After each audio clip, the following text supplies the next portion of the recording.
So far, whatever you have known, it was written in the book. Whatever your parents told me, or whatever you have explored outside.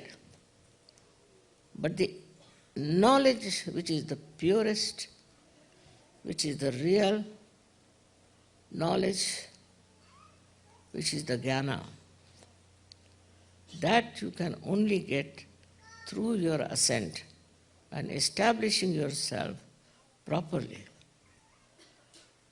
in that state. If you go on denying it, you cannot get it. But everyone has a right to get it. You need not be educated.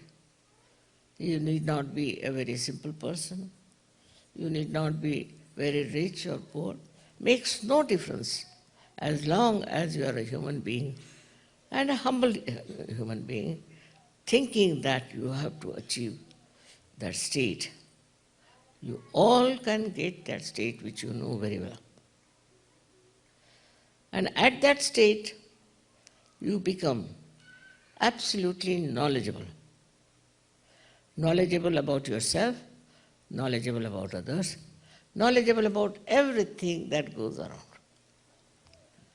But this state must be maintained and try to go above that state where you have no more doubts left in you.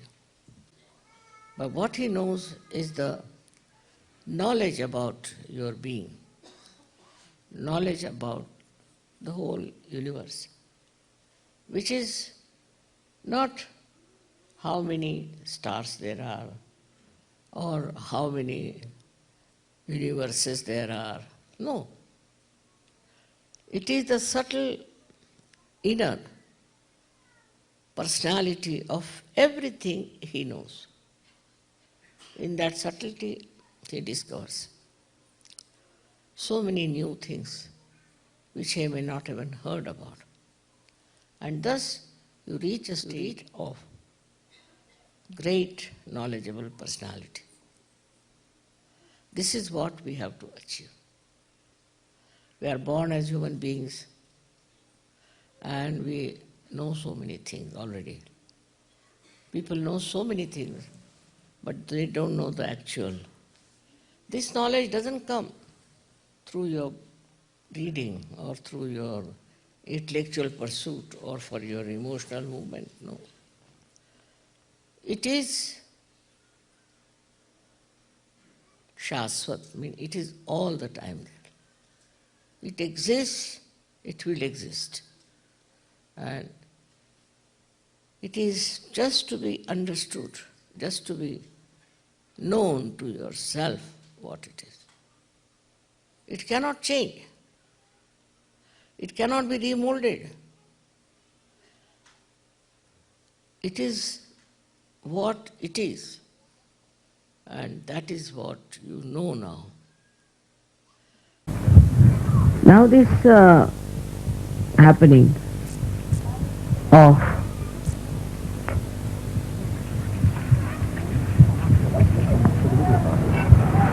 achieving thoughtless awareness is very simple and easy. But to maintain at that point is difficult. We still react and we think. Anything you see, you react. To get to that point in thoughtless awareness is first to change your attention. Now, for example, once we were climbing a very high mountain to see one temple called Palitana. Myself, my son-in-law and my daughter. And we were really tired because we had to climb I don't know how many steps. And when we went up we were tired and there was a little canopy made of beautiful marble carving. So we just laid down there. We were very tired and they said, what is this kind of a temple, grudgy. While I looked up and I saw lots of beautiful elephants were carved. So I told my son-in-law, look at these elephants. They all have tails of different types. He said, Mommy, They are all dying. How can you see the tails of elephants? But if just to divert their attention from that tiredness, I told them that why not see these tails of the elephant, which is very different. So what happens that when you are putting your attention so much to outside all the time, then you must first of all also divert your attention. For example, you see these beautifully made things here. Your attention is something else. Just try to enjoy the beauty of that. See, there are beautiful carpets here. Just look at them without thinking. Because they don't belong to you, so no headache. They belong to somebody else. It's very good. Otherwise, if it belongs to you, you start thinking, oh my God, I've spread them here. What will happen? They have to be insured or some sort of thing like that. That's common human reaction. But if it doesn't belong to you, you can watch it nicely. Now you watch it and don't think. You'll be amazed when you see the beauty that is put inside this. You see the artist who has put his joy, his exuberance into it. And you'll be amazed after realization that this exuberance will fill into you and a cool kind of a relaxation will come into you. And this Kundalini will rise and you will become steady in your thoughtlessness. So whenever you look at anything, look at any beautiful thing, even say today's election, just watch the man who is elected. Watching him itself gives him blessings, gives him better ideas. You get also ideas which are coming from reality, which are there. How to make this man a successful person or this country a successful democracy. All these things happen when your attention is diverted from criticizing, from reacting. Just you watch, become the witness, try to witness of it. It's not so very yet practiced. So far I've seen that whenever even we get our achieve our realization, we don't realize that we have to witness it. When you start witnessing through your spirit, then you don't see the bad points of another, but you see the good points. You just pick up the person with very good points. See, so once you see that, the witness state enlarges and you start enjoying another person. You start enjoying everything that is there. Even a small blade of grass you can enjoy if you have that capacity. With love, all kinds of creative action takes place.